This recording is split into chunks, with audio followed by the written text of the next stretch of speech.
वक्त का बादशाह सी, उन्हें अपने वजीर को बुलाया, उन्हें आखिया यार अज तक मेरा बूहा ने किसी बंदे आ खड़काया, कोई बंदा अपनी परेशानी दुख दर्द नहीं दसन आया, ना कोई बंदे ने किसी ने गल की।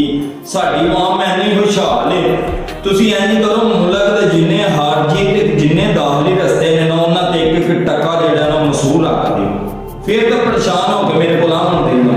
वजीर ने आर्डर कर छड़िया अगे भी मुल्क के जिन्ने हारजी ते दाखली रस्ते ने उन्हां ते एक टका मसूल लिया जाएगा।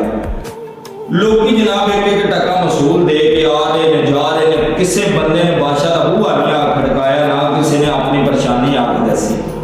बादशाह बड़ा परेशान हो गया, उन्हें आख्या भाई यार ये तो बंदे बोले ही नहीं, तुसीं इंज करो दो दो टके कर दो।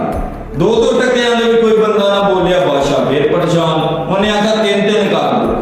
तीन तीन ते भी कोई बंदा ना बोलिया, लोग अपनी भाई दौड़ च कोई आ रहा कोई जा रहा, तीन तीन टके दिती जा रहे हैं, कोई बंदा नहीं बोलिया।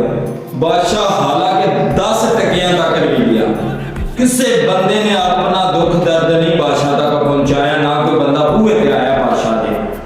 बादशाह ने आख्या यार है तो बंदे 10 टकियां दे भी नहीं बोले, तुसीं इंज करो कि 10 टकियां दे नाल 10 छितर भी रख लो, कि जेड़ा बंदा आवे जेड़ा बंदा जावे उन्होंने 10 टके भी लो उहदे कोलों ते उन्होंने 10 छितर भी मारो।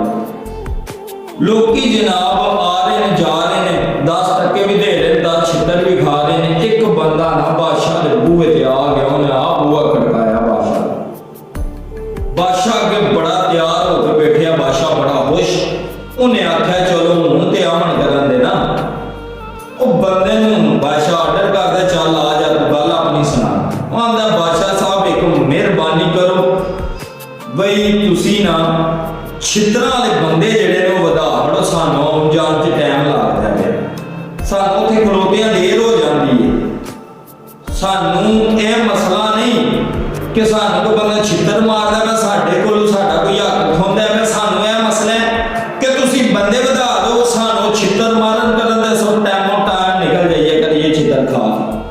अज मुल्क पाकिस्तान दे भी यह हालात ने, असी बोलते नहीं, असी बोलने जोगे ते रहे, असी बोलते नहीं, असी आने बंदे वधा दो जेडे सानू छितर मारदे ने, वे हुक्मरान वधा लो, गवर्नमेंट वधा लो, सानू कोई फर्क नहीं है पैंदा, बस बंदे वधा दो जेडे सानू छितर मारन करन, साडी ट्रेड करन ते असी अपने कम्मां ते जाइए।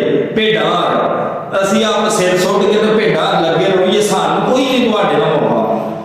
मुल्क दा बेड़ा गर्क हो चलिया, साडे ज़मीर इन्ने मार गए, कोई बंदा बोलिया नहीं, मुल्क दा बेड़ा गर्क हो गया, कोई बंदा नहीं आवाज उठांदा, कोई बंदा अपने हक वास्ते नहीं बोलिया। साडे भी हालात होए ने, सानू छितर भी मारदे ने, साडे को पैसे भी खोंदे ने, कोई बंदा अपने हक ते नहीं बोलदा। अल्लाह दी